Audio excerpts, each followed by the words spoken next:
Hi there!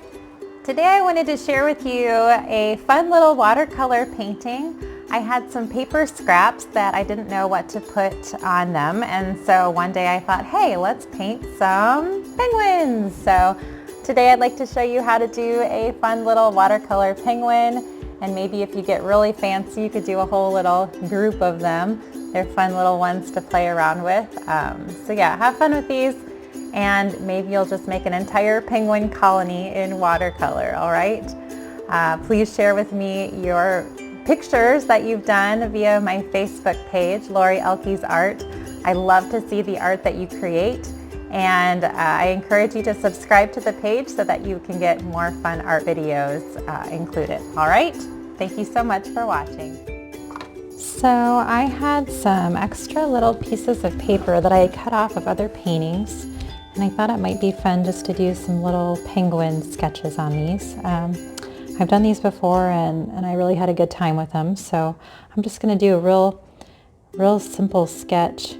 The first one is just going to be basically kind of this oval shape. So I'm going to start kind of like an egg on the top. And it's going to be a little bit more square on the bottom, like so. And I'm going to fill this shape in with just some clear water. This is going to be the belly of the penguin.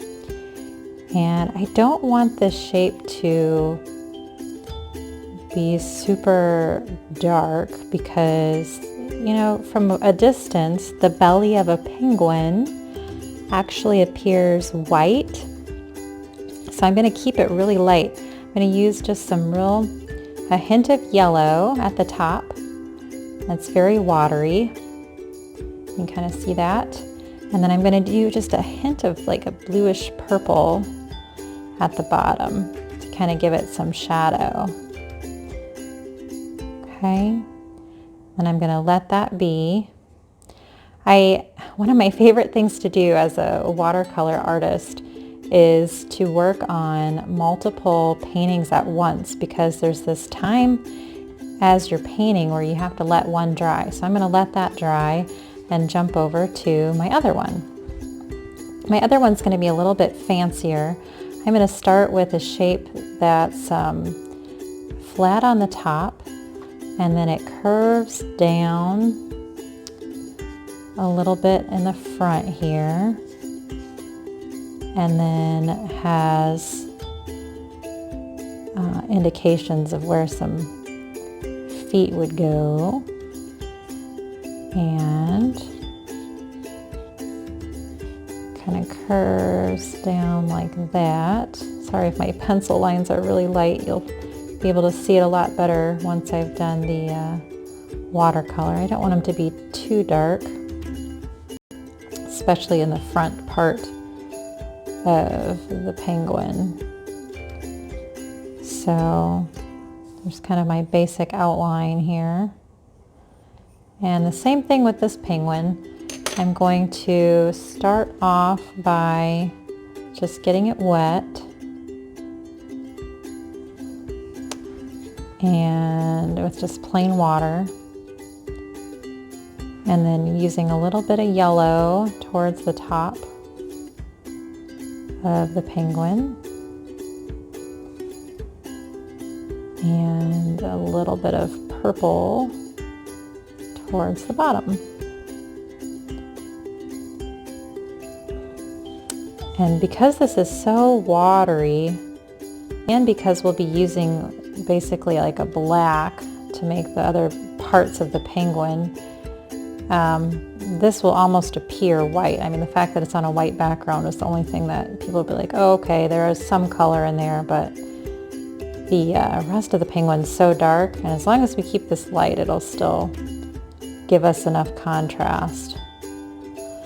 Now this one is a little bit brighter up on top, so I'm going to add just a little bit more yellow right up in this area, right in here. While it's still wet, if I drop in some color, you can see it just kind of bleeds out into the space around it, where if it was dry, it would only go exactly where my paintbrush touched. So it's kind of nice when the painting's wet, you can still drop in color and it'll just blend with the other color that's there. All right, so I'm going to go ahead and let these both dry, and then I'm going to go and add some of the dark sections of the penguin. Now that both of these are dry to the touch, I can go ahead and add the dark. If I were to add the dark while they were still wet, it would bleed into it and create a nice mess for me. So I do not want to do that. I let them dry. I'm still using my same brush, which is a size 6 round brush. I use this one because the tip is pretty small, so if I want to get details, I can do that. If you're not comfortable using one this large, you can always switch to a smaller brush. All right, I'm going to go ahead and basically trace this shape with my brush using my black paint. And try to take my time and go around what I have. I'm also doing this step after painting the belly, because if I were to paint this first and somehow touched up against the black, it could possibly darken or spread into the light. So I work light to dark usually with watercolor, since that belly is such a light color. I painted that first. Now I'm going to give the penguin a head. Right now this is just a belly, a floating belly. So I'm going to go up a little bit higher.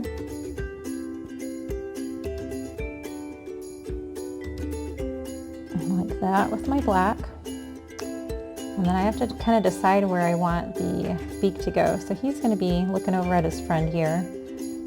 So his beak is going to be off to the side. And this particular kind of penguin has a black beak, so that makes it easy. Just put his little beak there and his little eye. I'm going to leave white. Then I'm going to go ahead and fill in the rest of his head with black.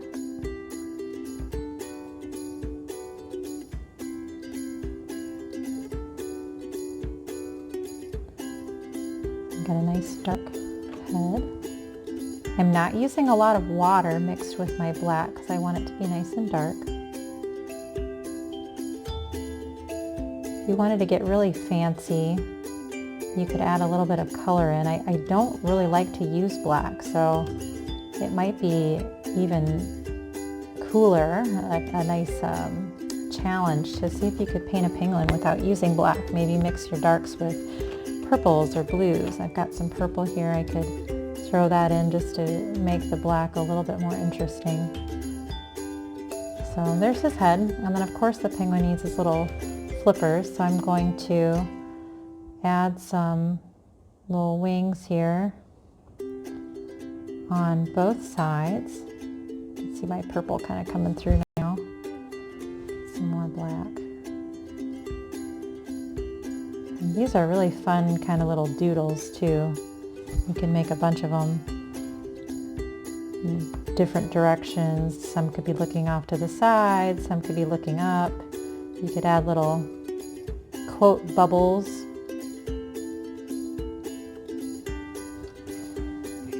And then I'm going to rinse out my brush and give my little penguin some feet. I'm just going to use some yellow mixed with some red because I don't have any orange on my palette, so I'll have to make my own. It's kind of a golden yellow, a little bit of red mixed in, and make his cute little feet. So he can just be standing here. I'll do 1, 2, 3, and then I will connect them with a little webbing so he can swim. And I want to make sure that this black is mostly dry. This is another situation where you could have some issues with bleeding paint. You don't want black bleeding into your orange. So pretty cute. I'll let that guy dry, and now I'm going to work on this one. This one's a little bit fancier here. So start with the black again. This time I'll mix it with a little bit of purple since we're being fancy. And this one is going to be looking a little bit more up, so I'm going to make his head kind of droop up and down like that. And it's going to go to the side here, and then the front of his head is going to connect to the belly. It's a little bit different shape, a little bit fancier than the first one, but not too bad. Same thing, I'm going to leave his eye here. You can always start big, but get smaller as you go. And then I'm going to fill it in with some color here.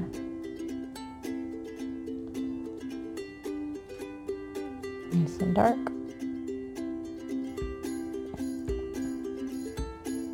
Again, not a lot of water because I want it to be a nice rich dark color. And then I'll make his little beak going up like this.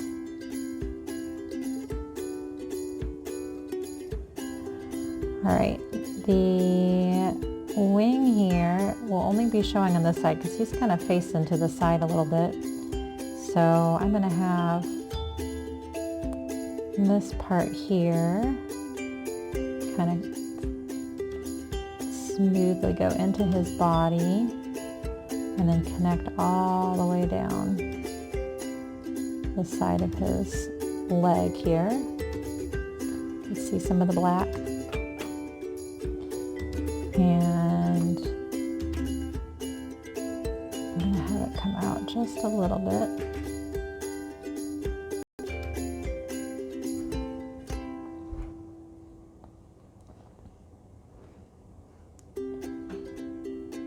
That's his little wing here.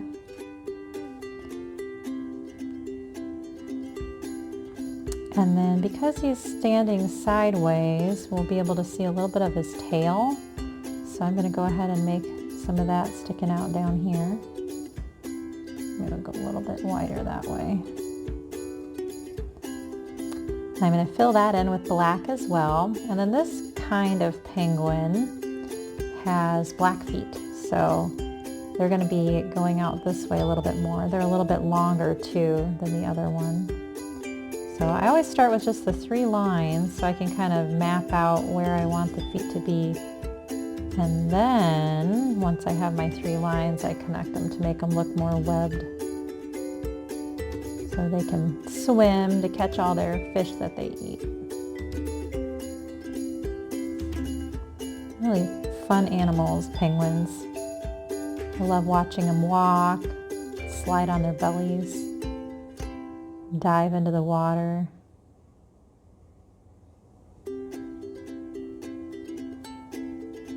All right.